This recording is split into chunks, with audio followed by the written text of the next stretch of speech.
nous allons aller en immersion au sein de différents cours de MyPrépa. Je vous emmène avec moi pour voir un petit peu comment ça se passe, les contenus des cours de différentes disciplines. Venez avec moi.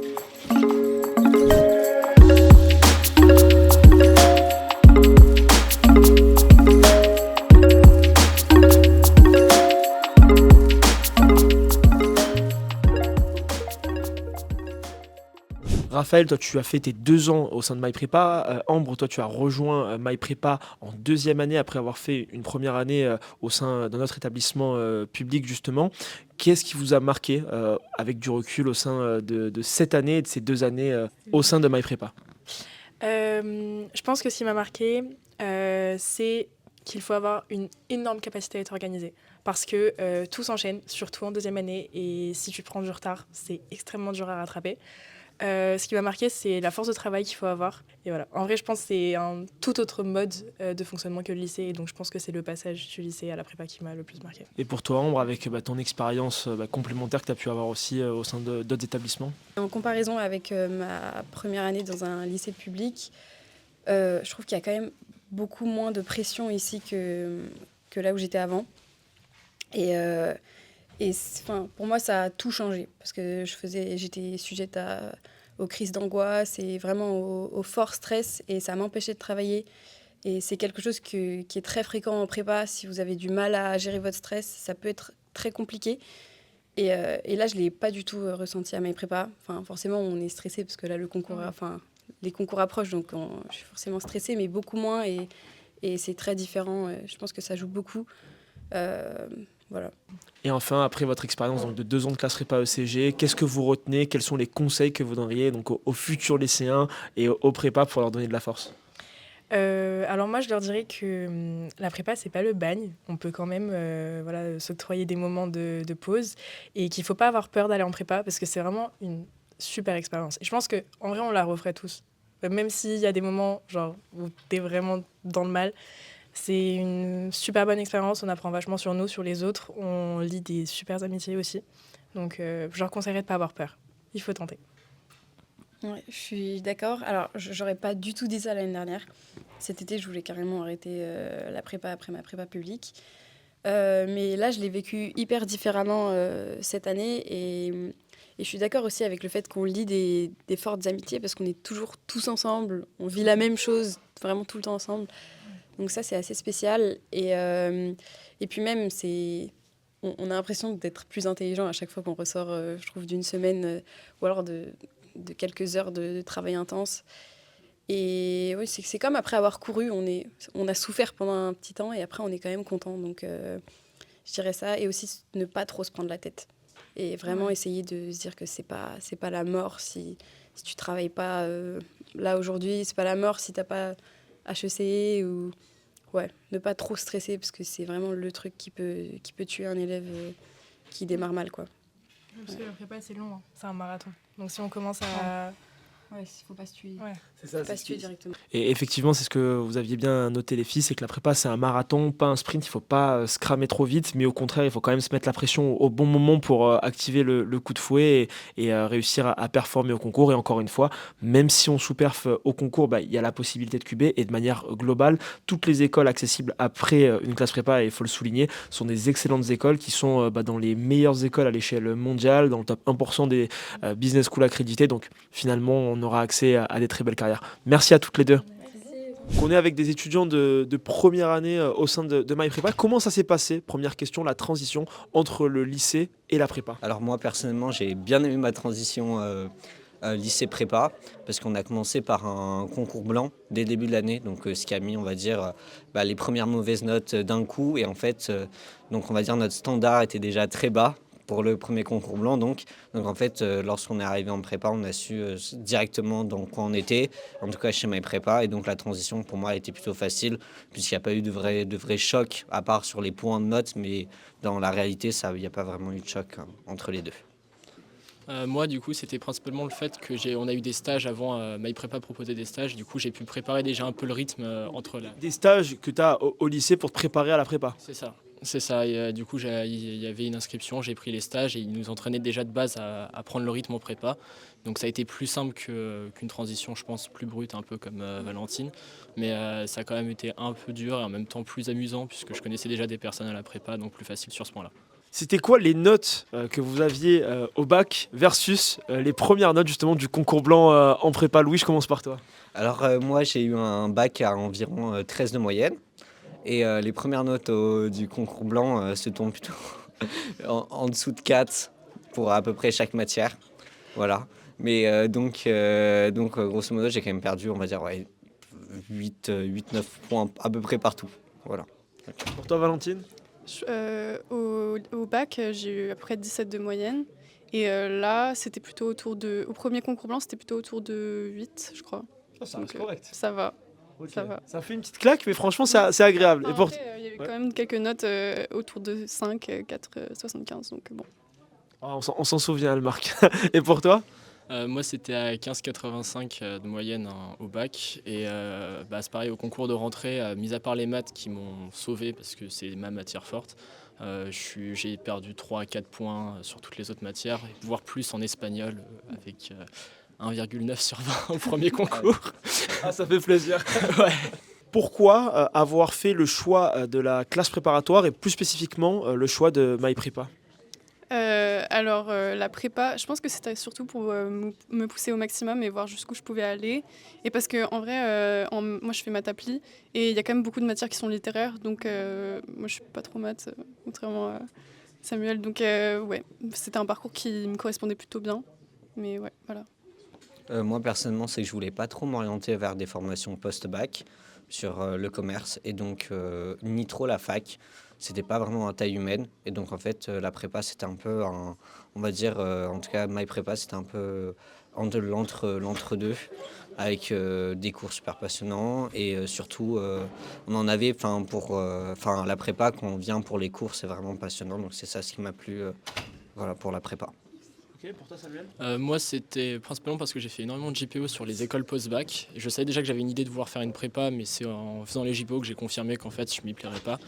Et MyPrépa, pourquoi? Parce qu'en fait, je savais pareil que j'allais couler si je faisais une prépa traditionnelle, parce que c'est pas forcément très encadré en niveau pédagogie, etc. Chose qui est vraiment mis en avant à MyPrépa. Donc moi, c'est ça qui m'a convaincu principalement pour MyPrépa.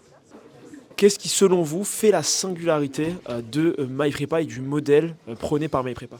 La relation prof-étudiant, pour moi c'est vraiment sur ça qu'ils ont mis l'accent vu c'est très facile de communiquer avec eux, c'est facile de pouvoir leur envoyer des messages via la live class en dehors des cours.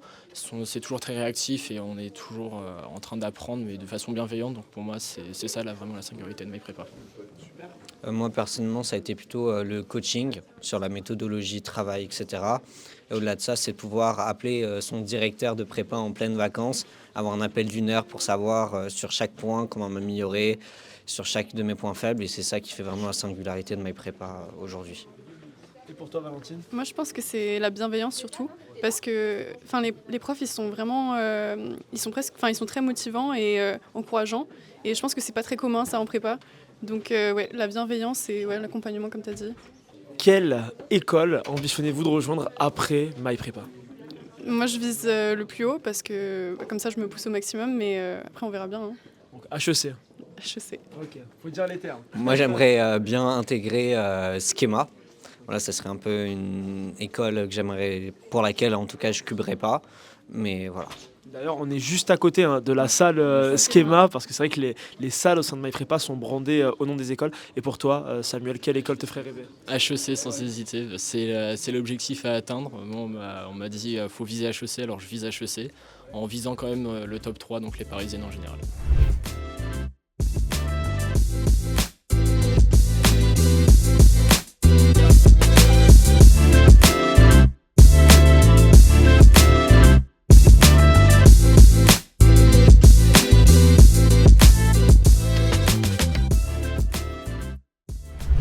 Au sein de la masterclass d'Olivier Sarfati qui porte sur les dénombrements, chapitre de première année en classe préparatoire ECG. Ça fait plaisir de se remettre un petit peu dans le bain. Je suis tout au fond de la classe et je vais voir comment ça se passe.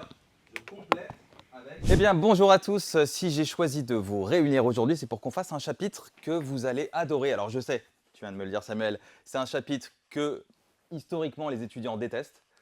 Et je vais essayer de vous montrer, ça va être l'objectif aujourd'hui, de vous montrer que ce chapitre peut être finalement assez fun. On va balayer, vous allez voir, hein, en termes de plan de séance, on va balayer pas mal de choses. Donc on va d'abord faire un petit quiz sous forme de sondage. Donc ça commence. Vous avez les questions, vous avez la primeur d'avoir les questions, donc réfléchissez-y. On va ensuite faire plein de morceaux choisis de concours. Donc vous avez ici un oral d'HEC 2023. On fera aussi une partie de HEC 2014 APRO, qui était la toute première partie. Donc c'était pas tout à la fin, c'était la toute première partie du sujet d'HEC. On fera aussi, plus ancien, un sujet de l'ESCP qui pouvait se traiter par dénombrement. Donc là, clairement, on va zoomer sur les méthodes de dénombrement plutôt que les autres méthodes plus calculatoires. On fera aussi une question qui était assassine si on la traitait traditionnellement sans faire du dénombrement. Et là, on va la traiter avec le dénombrement et ça prenait 3 lignes. Donc on verra aussi cette astuce-là. Ça, je pense qu'on le fera plutôt, donc cette feuille d'exercice, on va la balayer pendant, à mon avis, 2-3 séances ensemble. Et là, aujourd'hui, on va faire les parties les plus rapides à faire. Et notamment, ici, on va voir comment on peut calculer des sommes de façon très rapide grâce au dénombrement. On n'aura sans doute pas le temps, hein, là, dans l'heure que l'on a aujourd'hui, pour faire ce morceau choisi-là, qui est pourtant vital.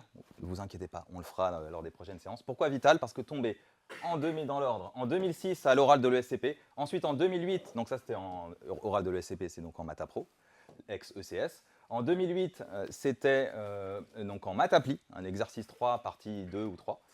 Et puis c'est retombé en 2013, donc même type de question.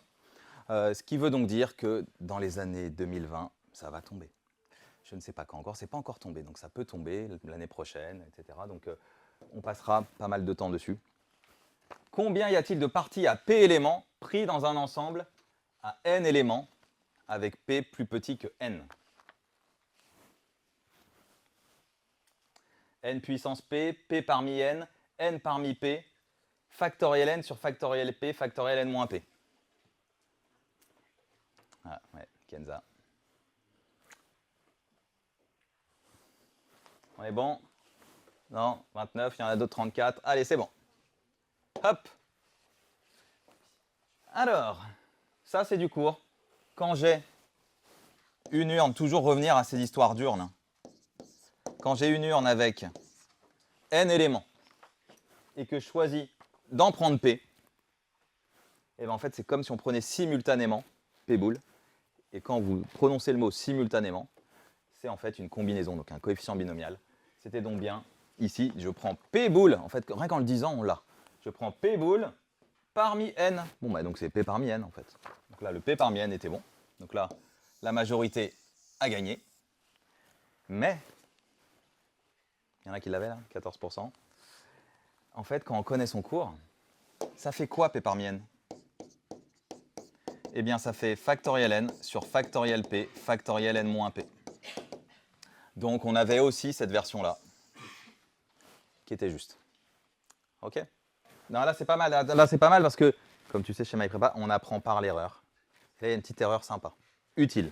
Donc là, ici, en fait, sur cette première question, combien y a-t-il de tirages possibles? Je tire P boule simultanément parmi n. Rien qu'en le disant, déjà, j'ai la réponse. C'était du cours, hein, on l'avait vu au début de la séance. Donc là, il n'y avait pas de piège, en fait. Donc je voyais un peu, genre, je sais pas. Donc là, en fait, on a Antoine qui nous a dit, voilà, soit oméga, l'ensemble des tirages possibles. On fait un tirage, on tire P boule parmi n, simultanément, on aurait pu mettre. On a donc P parmi n, tirage possible. Et donc, quart d'oméga, c'est P parmi n. Top!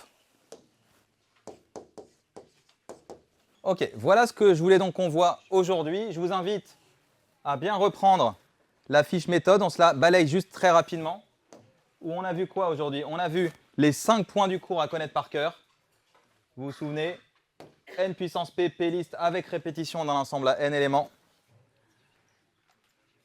Factoriel n sur factoriel n moins P, P liste sans répétition dans l'ensemble à n éléments.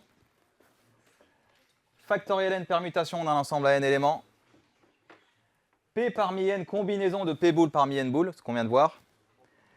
Le nombre de parties, vous vous souvenez, 2 puissance n parties dans l'ensemble à n éléments, et puis son corollaire, il y a k parmi n parties de k éléments pris parmi n éléments. Bon, et pour dénombrer les ensembles, vous vous souvenez, on prend des exemples simples. Ensuite, on nomme. Donc Ruben, tu me disais comment on fait? Eh bien, on nomme les ensembles en jeu. On reconnaît les schémas précédents et on écrit la phrase. Pour dénombrer blablabla, il suffit de. Et puis, il y a la méthode indirecte avec les A union A bar égale oméga, où souvent, le plus simple, c'est de calculer cardinal de A bar pour ensuite retrouver cardinal d'oméga. Et on a vu tous les cas où on s'en servait du dénombrement. Nombre de termes, calculer les probas simples, calculer des probas complexes. On va poursuivre la semaine prochaine tout ça. Retrouver des égalités sans passer par le calcul et retrouver des inégalités sans passer par le calcul. On a fait ça aussi aujourd'hui. Merci à vous et à très bientôt.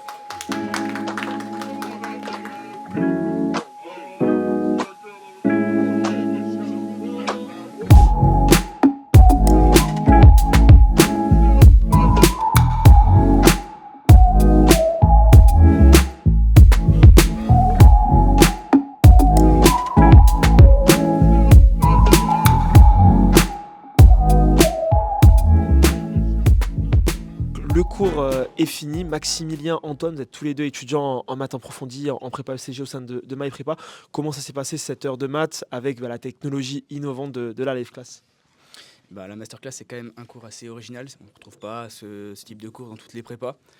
Donc là, c'était axé sur le dénombrement. C'est un chapitre qui n'est pas forcément travaillé en dehors des cours, car il est très peu au programme des concours. Mais donc, c'était relativement intéressant de le retravailler ici et de reprendre un peu les bases afin d'être prêt pour les différentes épreuves du concours, quoi. Et pour toi, Antoine, t'en as pensé quoi? Je rejoins un peu ce qu'a dit Maximilien, notamment donc avec la vidéo. Même si on est au fond, on peut suivre le cours. On a les vidéos qui sont en replay le lendemain, le week-end, etc. Et ça nous permet du coup, dès qu'on a un besoin, de regarder le cours, d'apprendre, de comprendre et de revisionner les points qu'on n'a pas vraiment compris le jour même. Alors là, on est dans les backstage donc du site de MyPrépa. Donc ça se profile comment un petit peu la présentation des cours et comment tout est structuré, Maximilien? On peut accéder aux documents présents pour les cours en avance et par exemple également pour les séances qui ont déjà eu lieu. Donc ça se déroule sur, il y a plusieurs menus. Donc là on est dans le menu parcours. Donc on a toutes les meilleures copies, donc les corrigés DCB, etc. Après on a aussi la rubrique contenu et séance, c'est là qu'on retrouve tous nos documents. Donc une fois qu'on est dans la phase groupe, on a tous les documents dans chaque matière, un peu classés de manière chronologique. Et on a, comme toutes les plateformes, un service de discussion. Et donc Antoine va vous présenter la grosse spécificité de MyPrépa, qui est donc le replay et la possibilité de revoir l'intégralité du cours en ligne, parce qu'il est enregistré en temps réel et on peut tout resuivre. C'est hyper innovant. Vas-y Antoine, donc laisse du coup nous montrer là. Donc là c'est la masterclass qu'on a suivie d'Olivier. Et donc là tu as directement accès à la séance avec la vidéo, l'enregistrement du cours.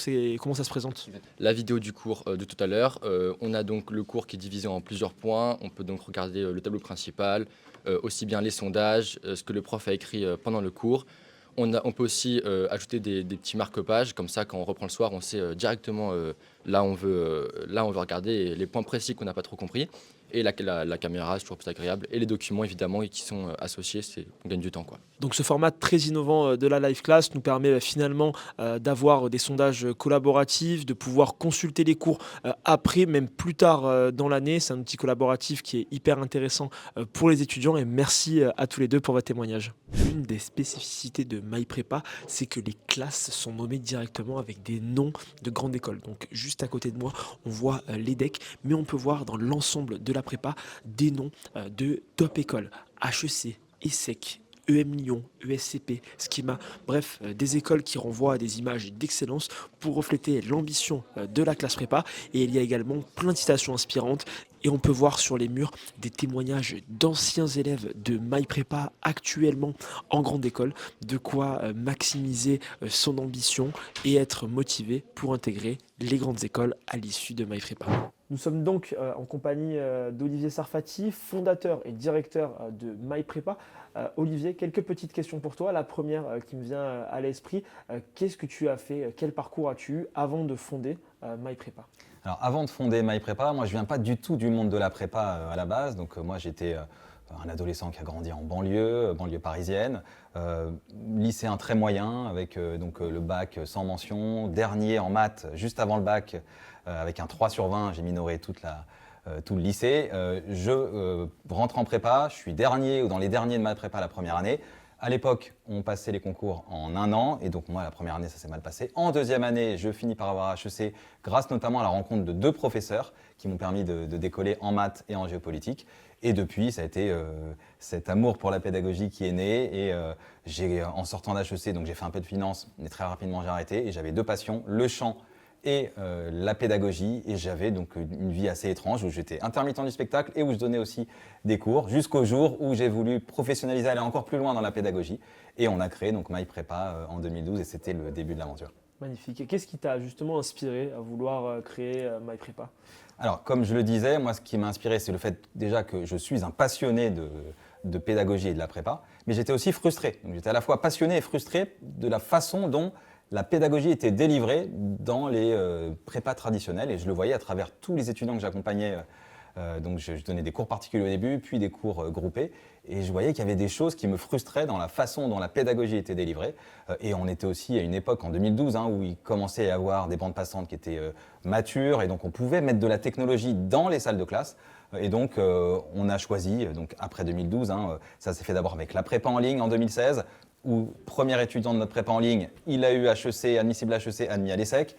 Ensuite, on a poursuivi. En 2020, on a eu envie d'aller plus loin, porté aussi par les familles qui nous disaient « Mais qu'est-ce que vous attendez pour lancer votre prépa ?» Donc, on a commencé par la prépa en ligne et en 2020, on a lancé notre prépa à Paris. C'est très clair, merci beaucoup Olivier. Et quels étaient les objectifs fixés lors de la création de MyPrépa il y a plus d'une décennie? Et est-ce que tu estimes avoir atteint ces objectifs aujourd'hui? Alors déjà, les objectifs initiaux, c'était de proposer une pédagogie avec la plus grande valeur ajoutée possible. Donc, plus grande valeur ajoutée, on appelle ça la valeur ajoutée pédagogique. Et sur ces sujets-là, je pense qu'on peut être fier du résultat qui a été parcouru avec les résultats qui sont les nôtres. Maintenant, c'est aussi toujours, on ne veut pas se reposer sur nos lauriers. À un moment, on veut toujours continuer d'améliorer notre pédagogie, parce qu'il y a tellement de choses à faire, avec aujourd'hui encore l'intelligence artificielle qui arrive, et puis les étudiants qui changent aussi d'année en année, ils sont sans doute de plus en plus difficiles à faire décoller dans les différentes matières. Donc nous, on a toujours cette passion pour la pédagogie et continuer d'œuvrer pour avoir la prépa qui propose la plus grande valeur ajoutée pédagogique.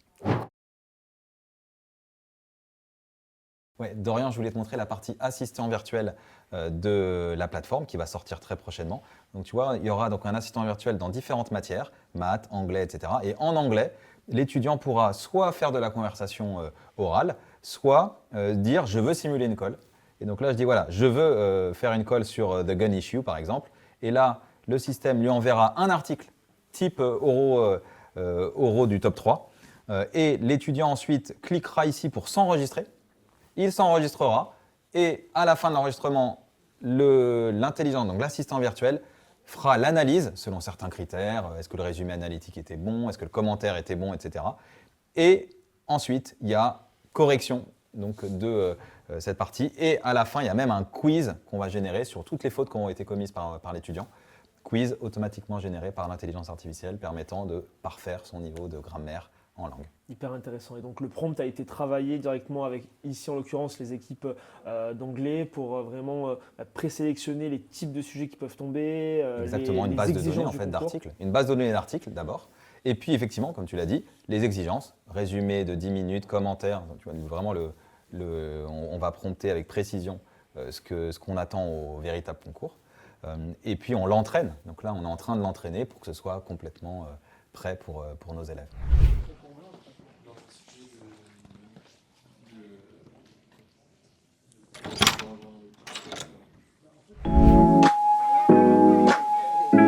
Bonjour, je m'appelle Léo Beningue, je suis professeur d'économie en classe préparatoire chez MyPrépa. J'ai réalisé une classe préparatoire ECG, puis une école de commerce ainsi que Sciences Po Lyon et je suis devenu professeur agrégé en 2022. J'avais envie d'enseigner en prépa pour tout simplement redonner à la prépa ce qu'elle m'avait donné 5 ans auparavant et donc faire progresser des étudiants et les faire intégrer l'école de leur rêve. Plus particulièrement, j'avais envie d'enseigner chez MyPrépa pour tout simplement retrouver une logique d'innovation et d'agilité au sein du monde de la classe préparatoire. Pourquoi être optimiste par rapport à la croissance économique des pays développés?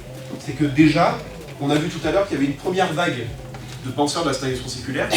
Pour rappeler, la croyance entre la stagnation séculaire et séculaire. Donc ça nous rappelle la phrase de Galbraith que tout le monde peut renoter si jamais vous ne l'avez pas déjà. C'est que quand on essaye de prévoir en économie, sa seule fonction, la prévision d'économie, c'est de rendre crédible l'astrologie en fait. Parce que dès qu'on essaye de prévoir, on se trompe. Donc finalement, ici, les premiers penseurs de la stagnation séculaire, Hansen, Keynes, mais même avant eux, Malthus, Ricardo, Marx, ont eu plutôt tort parce que derrière eux, il y a eu de la Alors moi j'ai un parcours académique de pur matheux, disons. Donc après un bac scientifique, j'ai fait 2 années de classe préparatoire au lycée Blaise Pascal à Clermont-Ferrand, MPSI et MP Étoile. Ensuite, j'ai fait une année de licence 3 mathématiques, toujours à Clermont-Ferrand. Depuis 2023, je suis professeur agrégé de mathématiques. Une fierté, enfin une réussite, moi c'est vraiment d'avoir réussi à établir un gros lien de confiance avec mes élèves. Je pense que je donne beaucoup à mes élèves et c'est mutuel. Donc je dirais que c'est ça ma plus grande fierté, c'est qu'ils puissent venir me voir, que je puisse être là vraiment pour eux. Et en tant que prof, c'est extrêmement valorisant. Alors est-ce que c'est un quart ici? Un demi. Il faut que les deux aillent dans le même sens. Imaginons que les deux aillent dans le même sens. Est-ce qu'ils vont se retrouver? Reprenons le Patagone. Je dirais bienveillance. L'idée, c'est que c'est vrai que la MyPrépa est une prépa qui se distingue aussi par ça. Et donc voilà, je l'ai déjà répété, mais la proximité avec les élèves, la proximité avec les professeurs pour les élèves, le fait qu'il y ait toujours quelqu'un. Je passe aussi le bonjour aux 2 accompagnatrices pédagogiques, Mallory et Adeline, qui sont constamment là pour les élèves. Et voilà, et je trouve qu'il y a une belle cohésion aussi entre les professeurs et entre les élèves. Donc voilà, bienveillance. Alors mon parcours académique, j'ai fait mes études à Paris, voilà. J'ai fait Hippocagne, enfin à l'époque ça s'appelait maintenant BL, AL, voilà. Ensuite je suis rentré à la Sorbonne à Paris 4, j'ai passé les concours d'enseignement. J'ai commencé à travailler en lycée, à Paris, à Meudon, j'ai travaillé à Versailles. Et ensuite j'ai demandé une mutation dans le Nord, donc j'ai travaillé à nouveau dans des lycées, à Villeneuve d'Ascq, au lycée Saint-Adrien. Ensuite, j'ai travaillé une année au lycée Saint-Paul. Et ensuite, je suis passé en classe préparatoire en 2011-2012 au lycée Saint-Jean de Douai. Et puis, je travaille à Paris à MyPrépa. Par exemple, un livre, il faut savoir 4 phrases par cœur sur ce livre. Pas forcément l'avoir lu, ça va être horrible pour certains collègues, mais voilà, avoir des fondamentaux dans tout. Ça ne sert à rien de vouloir mettre le toit dans une maison quand on n'a pas la cave. Voilà, donc des fondamentaux sur tous les sujets transversaux, surtout. Il vaut mieux être solide un peu dans tout que très précis et très encyclopédique sur un sujet qui a peu de chance de toute façon de tomber. Donc travailler davantage dans le transversal plutôt que dans les têtes de chapitre. Les étudiants ont toujours l'impression que c'est le développement le plus important. Or finalement, avec une bonne intro, une bonne conclusion, on peut sauver les meubles, quoi. Après, c'est le sujet, voilà, c'est la compréhension des termes du sujet. Parce que les sujets sont souvent proches sur une aire géographique quelconque. Et je ne sais pas, moi, la puissance américaine, ce n'est pas l'hégémonie américaine, c'est pas pareil. Donc ça veut dire que si les concepteurs de sujets ont choisi tel ou tel mot, c'est qu'il y a des raisons bien précises. J'ai eu un parcours académique assez linéaire, sans faute, avec une prépa littéraire pour commencer. Je pense que c'est la prépa littéraire qui m'a vraiment donné les outils nécessaires pour ensuite justement n'avoir aucun redoublement, réussir au mieux, etc. Après la prépa littéraire, j'ai rejoint l'université. C'était un domaine qui me plaisait énormément. Ça m'a également permis de passer une année à l'étranger, dans la ville de York, au Royaume-Uni. J'ai passé le CAPES et l'agrégation la même année dans la foulée, puis une thèse de doctorat. Et après le doctorat, c'est là que j'ai pu faire un peu plus ce que j'adorais, c'est-à-dire que je me suis formé en tant qu'interprète professionnel, traducteur également, et j'ai pu aussi m'adonner à la recherche littéraire, le lien entre texte et société, voilà, et aussi écrire des bouquins, dont quelques ouvrages, notamment pour les prépas, que j'apprécie beaucoup. Le travail en prépa, c'est un travail un peu nietzschéen, je dirais. On est dans le dépassement de soi, on est un peu dans le surhomme, voilà. Et c'est ce qui m'a plu. J'ai des étudiants qui ont pris, grâce à certains de mes bouquins, notamment en grammaire, 7 points de plus en 6 semaines. Par exemple, après le 2e concours blanc, ils avaient 6 semaines. Concours blanc numéro 3, il y en a qui sont passés de 7 à 13. Voilà. Donc ça, c'est très gratifiant. Voilà, je conclurai là-dessus pour cette question, sur le côté édifiant et gratifiant. En prépa, on travaille énormément pour les étudiants. On a énormément de corrections, mais c'est pas pour rien. Il y a un vrai progrès. Alors, J'apprécie beaucoup cette question sur l'oral parce que je trouve que les étudiants francophones ont encore une belle marge de progression là-dessus. Je dirais que c'est le dernier point qu'on travaille dans une langue en général. Si on en vient à être bon au niveau de l'accent, en général, c'est qu'on a maîtrisé le reste avant, grammaire, syntaxe, etc. Et j'adore le voice coaching, ça s'appelle comme ça, plutôt que phonétique. Vous avez parfois des acteurs français qui vont jouer dans des films aux États-Unis et ils vont avoir un voice coach. On n'est pas dans une approche théorique où on va leur donner toute la phonétique, mais on est plutôt dans un art de la mimésis, c'est l'imitation. Pour moi, pour améliorer sa fluidité orale, son accent, il y a deux choses à faire. Il y a la pratique de l'expression orale, pratiquer encore et encore. Avec une IA, c'est possible, vous faites des vocaux, avec des amis, des correspondants, pen pals. Et la deuxième chose que je recommande, c'est autre chose, ça va être d'avoir un acteur, une actrice, un chanteur, une chanteuse, peu importe, qui a un timbre de voix assez identique au nôtre pour pouvoir procéder à cette fameuse mimésis, cette imitation. Ça fonctionne très très bien. Il ne faut pas hésiter à théâtraliser son discours. Quand on parle une langue, c'est pas du tout la même logique, c'est pas les mêmes sons. Et il faut prendre en fait en quelque sorte un personnage, un volume de syllabes différentes. Ça va vraiment faire And today, the real news. Là, on voit tout de suite qu'il y a une grosse différence de volume. Et les étudiants, même quand ils s'exercent, ils ne théâtralisent pas assez leurs interventions. Voilà. C'est ça qu'il faudrait faire. Oser.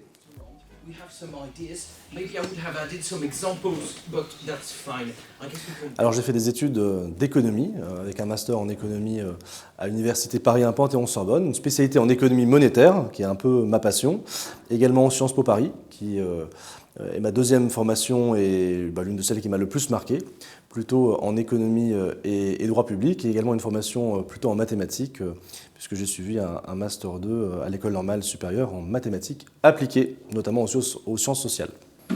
Alors l'enseignement en prépa, c'est vraiment un enseignement orienté vers le concours.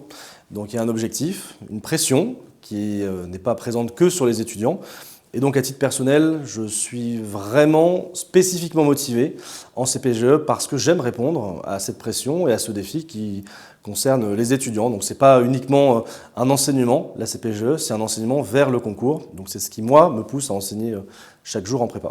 Je dirais de réussir à passionner les étudiants, en tout cas un certain nombre d'étudiants qui ne voient pas l'économie que comme une matière qu'il faut travailler parce qu'elle a un très fort coefficient. Mais quand on arrive à aller bien au-delà et à intéresser les étudiants, je crois qu'on a fait un travail beaucoup plus utile. Alors je dirais humain. L'aventure en prépa, c'est une aventure d'abord humaine. C'est une rencontre entre les étudiants et l'équipe pédagogique, quelle que soit la matière. Et l'aventure humaine, elle est essentielle parce que apprendre son cours, quand on est étudiant, être confronté à avoir parfois des mauvaises notes ou des notes qui ne sont pas à la hauteur de son travail, c'est toujours un petit peu problématique et ça peut entamer bien sûr le moral. Je trouve qu'à MyPrépa, il y a vraiment ce souci de l'humain, du suivi personnalisé, individualisé, et je pense que chaque professeur, c'est mon cas mais je suis absolument convaincu que c'est celui de tous mes collègues, on a une approche vraiment humaine de chaque étudiant et on est extrêmement à l'écoute et je pense que ça ne peut que les aider à mieux progresser en vue du concours. Donc là, on est à l'entrée de MyPrépa avec des étudiants de deuxième année de prépa ECG, donc maths appli et ensuite soit ESH, soit GG. Avec votre expérience maintenant, c'est quoi un petit peu l'élément qui vous a marqué, je dirais, durant vos 2 années de classe préparatoire ? Moi, c'était avant tout la difficulté rencontrée au début. Je ne m'attendais pas forcément à devoir travailler autant et à devoir pousser mes limites, entre guillemets, aussi loin.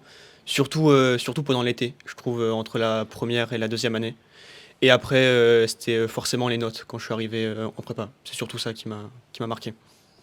Ouais, moi aussi, c'est la difficulté. Je suis arrivé en prépa à Carnot et j'étais pas à fond et je pensais que ça allait bien se passer comme le lycée, qu'il n'y avait pas forcément besoin de beaucoup travailler comme ce que je faisais au lycée. Et d'un seul coup, on prend un choc. Donc j'ai changé de prépa, je suis venu à MyPrépa et là, l'accompagnement, tout ça, ça va beaucoup mieux et c'est vraiment ça qui m'a un peu bousculé, c'est le travail et se mettre tout seul un peu, mais c'est pour ça que je suis venu à MyPrépa parce qu'on est bien accompagné et on arrive à bien suivre tout le travail.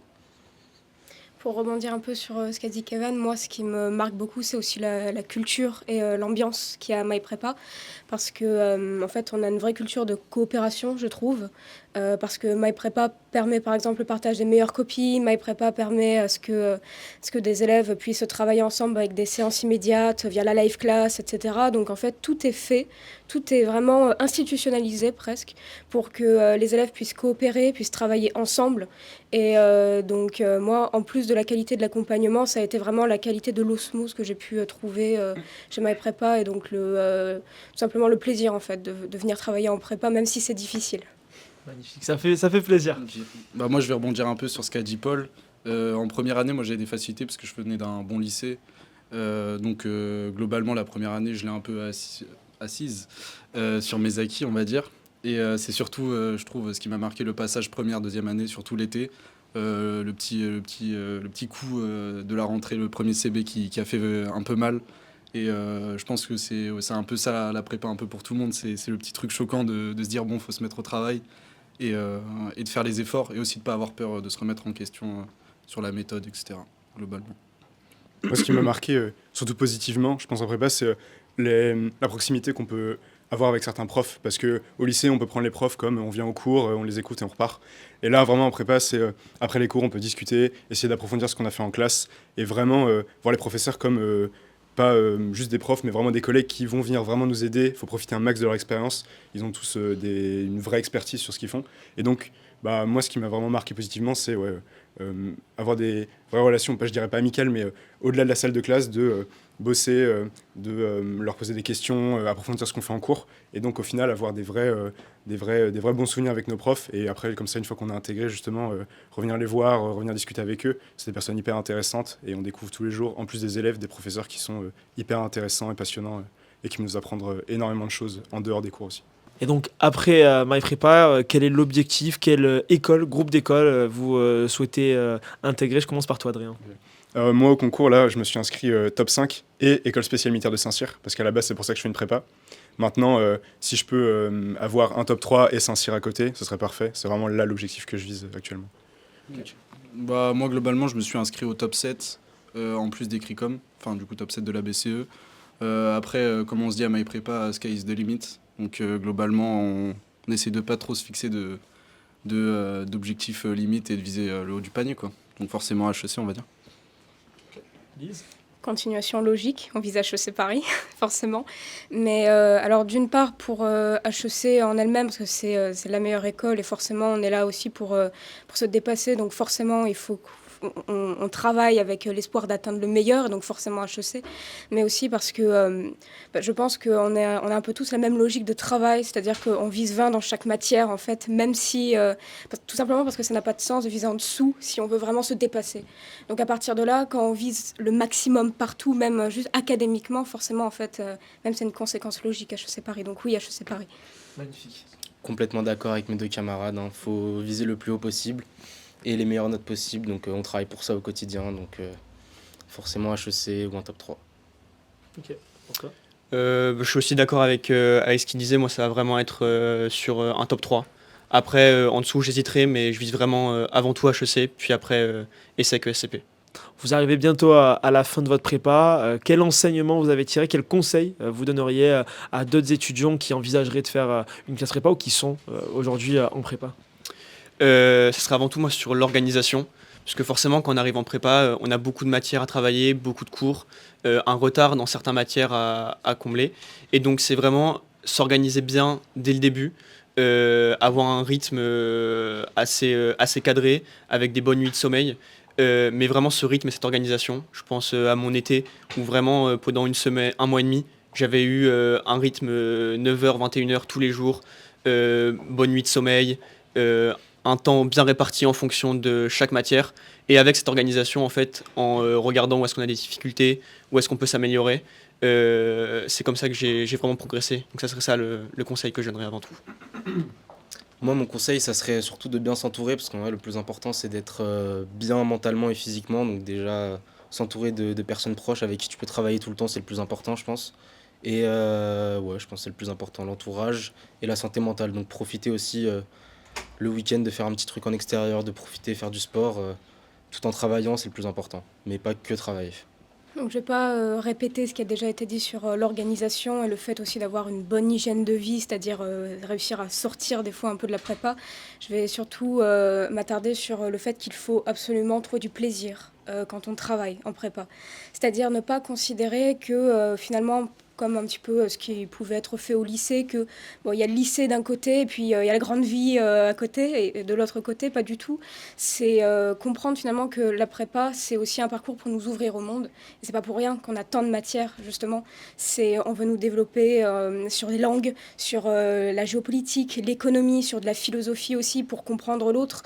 Donc moi, je dirais surtout que pour bien porter, on va dire, la prépa et la faire fructifier au maximum. En fait, il faut comprendre aussi tout l'enjeu de vie qu'il y a derrière et donc prendre du plaisir à se développer humainement. Donc ça serait mon conseil. Pour toi, Hubert? Moi, je vais rebondir un peu sur ce qu'a dit Kevan. Je pense que c'est important d'être capable de se faire plaisir, trouver des moments où on peut faire les choses qui nous plaisent et, comme a dit Lise, sortir un peu de la prépa. Moi, je pense aussi aux étudiants qui peut-être décident de rejoindre la prépa en première année l'année prochaine. Pas se dire que la prépa, c'est le grand méchant loup. Voilà, se dire on peut trouver du temps pour soi au-delà du travail. C'est pas une prison. Au-delà de ça, je dirais aussi qu'il ne faut pas avoir peur de se prendre des petites gifles, même dans les matières où on a des bases, où on se sent particulièrement fort, etc. Ça arrive, les échecs. Et il faut se dire que l'important, c'est de réussir au concours. Et tout ce qui est avant, c'est simplement de l'apprentissage. Je pense un conseil qu'on m'a donné avant que je rentre en prépa, et je m'en suis toujours souvenu, c'était jouer le jeu dès le début. C'est pas attendre ou quoi, et comprendre directement que peut-être que ça fait un choc de sortir du lycée, d'arriver en prépa. Moi, c'était le cas. Mais toujours jouer le jeu vis-à-vis des professeurs et par rapport à soi-même, et pas se mentir à soi-même, et se dire, ce devoir en plus, j'ai peut-être pas envie de le faire, mais je vais le faire, même si c'est optionnel, justement, c'est ça qui va me permettre de progresser par rapport à moi-même. Le professeur va peut-être plus me considérer, et après, j'aurai des conversations plus intéressantes, je vais pouvoir moi-même plus progresser. Et toujours jouer le jeu, et garder un équilibre à côté. Il faut trouver quelque chose qui va contrebalancer avec la prépa. Ça peut être le sport, moi c'est le sport par exemple. Ça peut être aussi faire souvent des choses avec ses amis. C'est pas parce qu'on arrive en prépa qu'on dit complètement au revoir à notre vie sociale. Au contraire, je pense que justement c'est ça qui permet de développer encore plus de vie sociale. Parce que tous ensemble on se comprend et il y a une vraie cohésion de groupe. Et par exemple à My Prépa ici on a une vraie cohésion de promo. On fait pas mal de choses ensemble, même en dehors des cours, etc. Et on se soutient tous parce qu'on sait qu'on vit quelque chose de dur. Et c'est l'occasion pour moi la prépa vraiment par excellence de rencontrer des gens avec qui on va avoir des liens toute notre vie parce qu'on a vécu quelque chose d'hyper intense, d'hyper dur, et même quand ce sera plus simple après en école ou dans la vie professionnelle, on se souviendra de ce qu'on a fait tous ensemble, et ça fait des liens pour la vie entière après. Vive My Prépa!